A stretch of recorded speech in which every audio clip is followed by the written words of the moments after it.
तो hello guys, कैसे हैं आप लोग। आशा करता हूँ कि आप सभी लोग ठीक होंगे।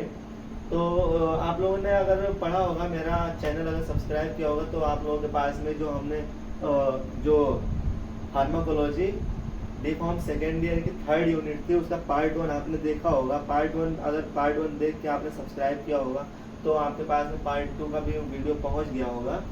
तो मैं आप लोगों को थर्ड यूनिट का डी फॉर्म सेकेंडरी का थर्ड यूनिट, जिसमें से मैंने दो वीडियो डाल दिए हैं उसमें आपके सिलेबस से, वो था हमारा मियोटिक्स का 2 पार्ट डाल दिया है। अब ये मैं आपको एक पार्ट में दूंगा, दो पार्ट नहीं दूंगा आपको, एक यूनिट के एक ही पार्ट दूंगा। तो ये मैंने उसमें हम लोगों ने पढ़े थे, मियोटिक्स पढ़ लिया था, ठीक है। अब हम आपको पढ़ाने जा रहे हैं माइड्रेटिक्स में, और हम इन सभी सिलेबस की जितनी भी ड्रग्स हैं, डिजीज हैं, इनमें हमें कितनी चीज़ें लिखनी होती ये आप पॉइंट आउट कर दीजिए। जैसे कि इसमें क्या क्या होता है, डिफिनेशन होता है, फिर आता है हमारा क्लासिफिकेशन, फिर आता है हमारा फार्माकोलॉजिकल एक्शन आता है, फिर हमारा आता है उसमें फार्माकोलॉजिकल एक्शन के बाद में आता है हमारा डोज के बाद में आता है इंडिकेशन, फिर आता है कंट्रा इंडिकेशन, फिर आता है हमारा क्या एडीआर उस सिलेबस में आपके नहीं दिया हुआ, इंक्लूड नहीं है, लेकिन हमें उसको लिखना ही लिखना है। लिख देंगे तो हमारे लिए ही फायदा होगा, ठीक है, आप लोगों के लिए ही फायदा होगा। तो हमने उसमें पढ़ा था म्योटिक्स मतलब होता है कि कंस्ट्रक्शन ऑफ प्यूपिल, ठीक है, कंस्ट्रक्शन ऑफ प्यूपिल। अब हम आए थे इसमें क्या होता है माइड्रेटिक्स का मतलब होता है डायलेशन ऑफ प्यूपिल। उसमें क्या था, हमारी जो प्यूपिल होती है, जो हमारी आँख की पुतली होती है, वो होती थी, सिकुड़ती थी, ठीक है। और इसमें क्या है, डायलेशन होता है, मतलब हमारे आँख की पुतली का फैलना होता है, ठीक है। इसमें हमारी आँख की पुतली जो है वो फैलती है। तो हम चलिए पढ़ लेते हैं माइड्रेटिक्स, ठीक है। अब हम इसकी डिफिनेशन जान लेते हैं। The drug are used to dilate the pupil to perform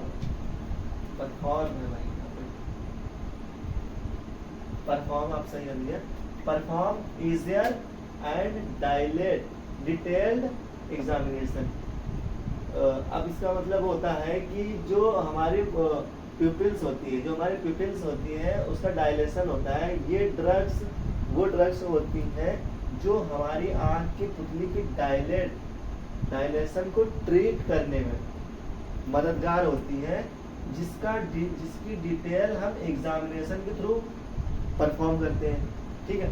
test करवाते हैं, तब पता चलता है कुछ है, और कोई ज़्यादा तजुर्बेदार डॉक्टर हो जाता है तो पता कर लेता है, वो बता देता है। फिर हम आते हैं क्लासिफिकेशन में क्या है हमारा क्लासिफिकेशन हमारा 2 टाइप्स होते हैं इसमें, 2 ही इसमें, उसमें 3 था लेकिन 2 ही उसमें भी मेन है, तो इसमें 2 हैं। अब इसमें कौन कौन सी ड्रग्स यूज होती हैं, इसमें ड्रग्स होती है हमारी एड्रेनर्जिक एजेंट कह सकते हो, एगोनिस्ट कह सकते हो। एगोनिस्ट मतलब समझते हैं आप, किसी चीज के अगेंस्ट काम करना, ठीक है, किसी भी वर्क के अगेंस्ट काम करना, ठीक है।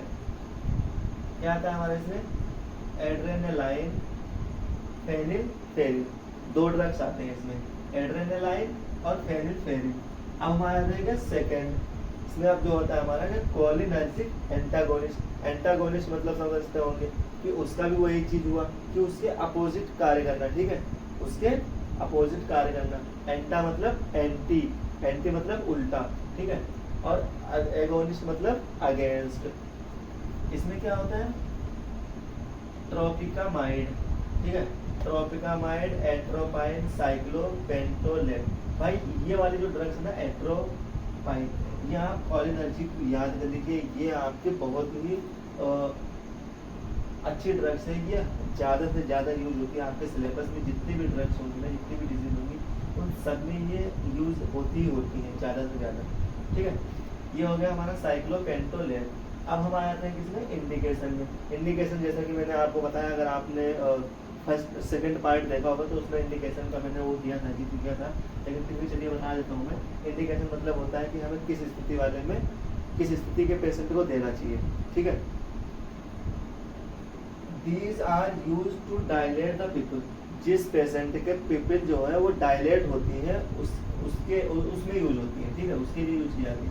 These are used for diagnosis of iris problem. यहाँ पे प्रॉब्लम भी आप लिख लीजिएगा, प्रॉब्लम इसमें जगह नहीं है, आप प्रॉब्लम लिख लीजिएगा यहाँ पे। तो ये हो गया these are used for diagnosis of iris problem. Iris problem की जो पेशेंट होते हैं उनका डायग्नोस करके उनके ट्रीटमेंट किया जाता है, ठीक है, उनके उस स्थिति में किया जाता है।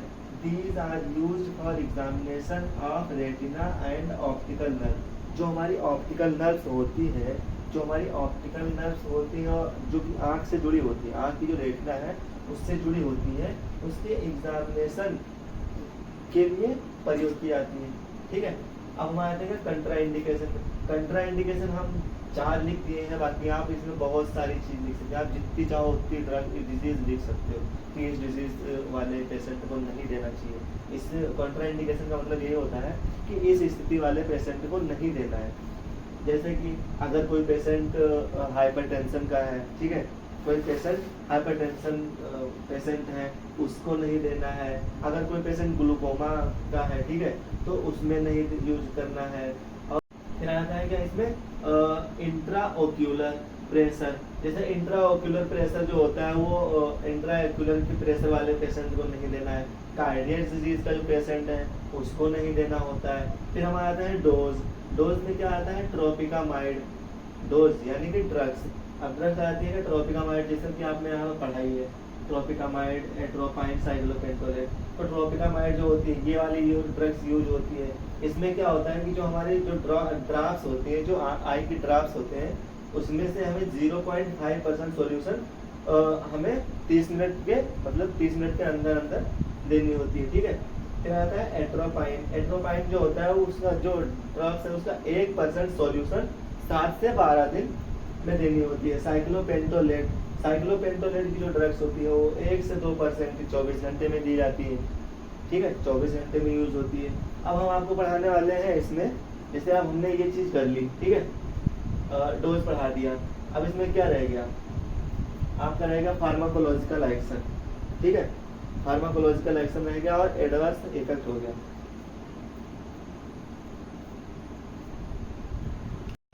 तो चलिए अब हम पढ़ लेते हैं क्या फार्माकोलॉजिकल एक्शन, ठीक है। जितने भी ड्रग्स हैं, जितने भी ड्रग्स हमने यूज किए हैं उसके फार्माकोलॉजिकल एक्शन पढ़ लेते हैं।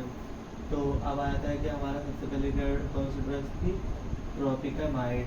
ये किस में थी, हमारा एड्रेनर्जिक में, ठीक है। आपकी ये जो थी वो एड्रेनर्जिक में ही थी, एड्रेनर्जिक एगोनिस्ट में आ जाती थी, ठीक है। तो अब इसमें क्या था हमारा, पढ़ लेते हैं क्या है। It is use as mydriatics in the lower concentration of 0.5% only. ये जो ड्रग्स है हमारा, ठीक है, ये जो ड्रग्स है इसको हम 0 पॉइंट जो हमारा कॉन्सेंट्रेशन निकलता है, कोई भी ड्रग्स है उसका जो कॉन्सेंट्रेशन निकलता है वो उसमें से हम केवल 0.5% केवल जो है वो 0.5% यूज करते हैं, किसमें से कम, 0.5% से कम यूज करते हैं किसमें, माइड्रेटिक्स में, ठीक है। प्यूपिल स्टार्ट डायलेटिंग विद इन ये फ्यू मिनट्स, ठीक है। अब इसमें जो है हम क्या करना था, डायलेट करना था। तो जब हम इस ड्रग्स का यूज करते हैं, जब हम इस ड्रग्स का यूज कर देते हैं आँख में, तो जो हमारी प्यूपिल्स है, जो हमारी प्यूपिल्स है वो क्या है, डायलेट होना, जो डायलेट होना स्टार्ट कर देती है, ठीक है। एंड कुछ ही मिनट में ये डायलेट होना स्टार्ट हो जाती है। And in around 30 minute dilate maximum. ये जो है ना 30 मिनट मैक्सिमम होता है, डायलेट होने का जो समय है वो 30 मिनट्स में हो जाता है। जो डायलेट होने का मैक्सिमम समय है वो 30 मिनट है। अब हमारे दूसरा ड्रग्स फेनिलफेरिन, ठीक है। Phenylephrine increase systolic and diastolic blood pressure and क्या है यहाँ पे एक सेकेंड,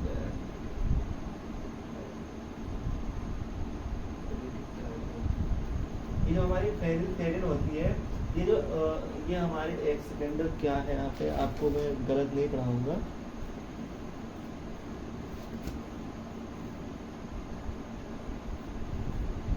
यहाँ पे ये काज है, ठीक है, ये मैंने यहाँ पे आर लिख दिया है और ये आपको मैं यहाँ पे यू लिख लेना है,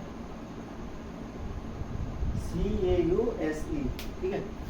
phenylephrine increase systolic and diastolic blood pressure and cause bradycardia.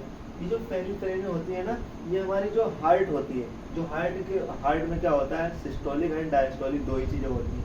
तो जो उसका ब्लड प्रेशर होता है, उसका जो सिस्टोलिक एंड डायस्टोलिक होती है ना, ये इंक्रीज हो जाती है, मतलब बढ़ जाती है, और ब्रेडिकार्डिया के कारक भी बन जाते हैं। तो इसलिए क्या है ना कि ये बाद में पहले इसको दिया जाता है, फिर उसके बाद में ये चीज़ किया जाता है।